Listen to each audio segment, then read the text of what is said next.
How to be whole and become whole again after abuse is the topic. And before the break, I talked about those 3 steps that are just like the stand that you can make for yourself to already begin this journey of reclaiming your wholeness, which is accepting that you were victimized, choosing to no longer being the victim, but that you actually take care of that inner victim inside of you, and then to take your power back. And taking your power back is also really refraining a little bit from always trying to understand why. It is an important question. Why did this happen? How could this person do to me? What was wrong with this person? What was wrong with me? These are important questions, but sometimes we cannot find the answers. So when you really feel like you have exhausted everything and still don't understand why, ask yourself how. How can I become, from whatever happened to me, an even stronger, happier, and more purposeful human being? A client of mine who had he experienced physical and emotional abuse by his spouse, who happened to drink a lot and unfortunately also cheat a lot. And in that, those years of marriage, there were countless times where there was this roller coaster of abuse, and then coming back and apologizing and promising, and then again disappearing, and agonizing nights where he was waiting and hoping, and then coming back just completely aggressive and abusive, and then next day apologizing. Probably know that cycle. Now, at some point, she ran off, and that was that. Now, that is a long period of constant chronic abuse. And of course, he was shattered by it. Now, what he also realized is that he doesn't know the answers to why she did this, what was going on with her, how could she do this, why didn't she see that he was such a good person and had really good intentions, and all of those things drove him nuts. Days and weeks he was thinking and it just got more and more into that hole of feeling victimized, until when we started working together, it was much more about, what can you learn from this? What can you learn from this about yourself? What happened there that is actually for you an opportunity to reclaim your wholeness and reclaim your power? And when he really looked deeper and saw more the pattern of relationships that even started in his childhood, he realized that what he was always lacking was a sense of self-love. It was always about giving and being there for others and supporting others, and that sense of really being there for himself and loving himself and caring about himself and seeing his worthiness was much more put upon others, hoping that they would give him that, than he was willing or able to do it for himself. So we talked about literally hitting the bottom of that sequence of events that led to this final years of abuse, and really reclaiming the power by saying, I know now what I need to do. I don't need to give my attention, my energy to that person and others that treated me this way. I can take my power back by now realizing what I need is really to heal that sense of not being lovable that just got more and more triggered, of course, through the abuse, but really go into understanding, what am I doing to myself that is reinforcing those old beliefs? And there are different things we are doing. I mean, for him, it was the pleasing and trying to be that savior and hero for others. For others, that pleasing looks more like, getting into these random relationships, looking for someone to fill you up with that what you feel you never had. Another client of mine had abused by her uncle in her childhood. And so she always got into these relationships randomly, looking for something which she didn't understand. There was an urge. And every time she felt bad and guilty afterwards, but there was something inside of her that was looking desperately in those brief one-night stand connections. And when she understood what she was looking for was some form of healing, some form of resolution of that confusion that was going on since her childhood when she was abused by her uncle. And what that was about was that she basically couldn't understand how this uncle, who was supposed to be such a great man in the family, could do this to her.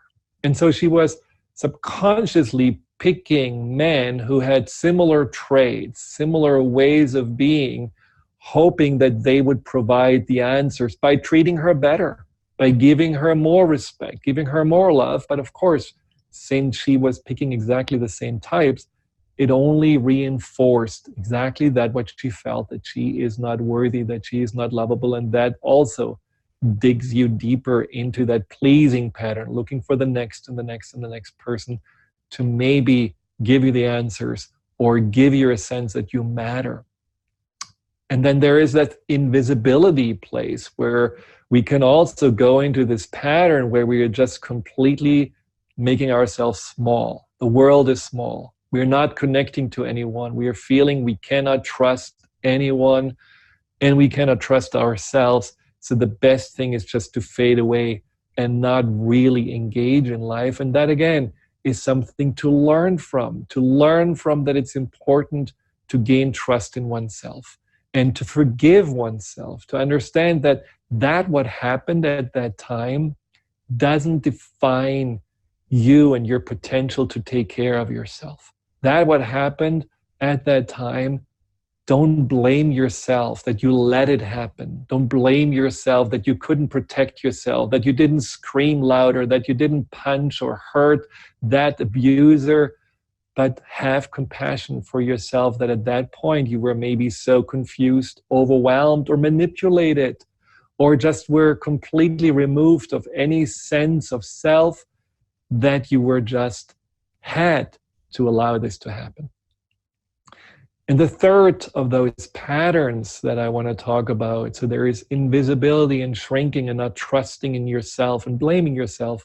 There is pleasing and looking for answers in others and looking for love or a sense of recognition or the meaning of yourself in others.